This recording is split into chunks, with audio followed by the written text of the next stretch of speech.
You know what I'm also rooting for? More warm weather. Yesterday was absolutely gorgeous. Yeah. It's even better today, huh? Well, even better today. Yeah, it's not quite as take your breath away hot, Raul. I know you like that kind of weather. But I do. Today, the humidity isn't as overwhelming, so it is a perfect summer day. I would go far enough to say that.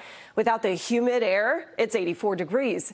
But it is windy. I guess the wind is going to be an issue. Saturday and Sunday, we increase the humidity levels just a touch. It's still comfy, though, 85 degrees, and a beautiful Saturday for the first time in a long time. We finally have a dry Saturday here in Boston. Sunday, morning chances for storms, and I'll show you some of that timing in a minute. 76 degrees. There's some chop on the water there across the Charles as the winds are gusting as high as 43 from the west.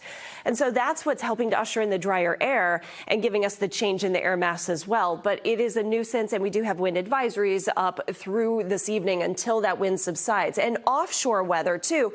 If you want to take the boat out later today, there are gale warnings. It is quite dangerous with the wave heights 1 to 3 feet, but that local wind chop can get quite sneaky. High tide time was at 6:48. That ocean air temp 68 degrees. If you're heading to the beach just to sit out there and enjoy the sunshine, it is going to be very windy. That sand may hit you in the face, so beware of that. Face away from that west wind. South-facing beaches, that's where you have a dangerous rip current risk, but temperatures inland everywhere else, the lakes may be a better option there. 70s and 80s, gorgeous temps tonight as well. We're 60s, very typical for the air mass this time of the year. The humidity, not too bad for tomorrow or Sunday, and for the first time in a long time again, tomorrow, my pick of the weekend. That's exciting. Usually Sundays have been better than Saturdays.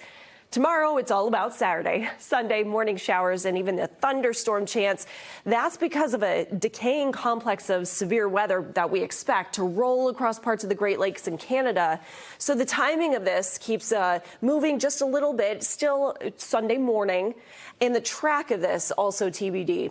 But it does look like it runs across this ridge of high pressure that's developing. We call them ridge runners. And that's going to be the markings of some really warm air to the south and then the relative cooler air to the north. And in between, you have these little runners of this complex of thunderstorms. So damaging wind possible early Sunday morning.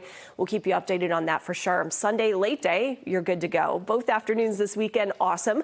Monday, Tuesday, here comes the heat and the humidity. It turns rather dangerous, too. When we're talking temperatures that we haven't seen in a couple of years, we're approaching 100 degrees. It's been a long time since we've had that in some cities. 98 Fitchburg, 92 Boston, but 90s and intense heat in all locations. And there could be some daily record high temperatures broken. For example, Worcester 94, the record 89 set in 1894, long-standing records. And then it gets worse on Tuesday. The heat builds. 99 Boston, 100 Fitchburg, 101. Those are actual highs, not the heat index. The heat index will make it feel worse, like between 105 and 110.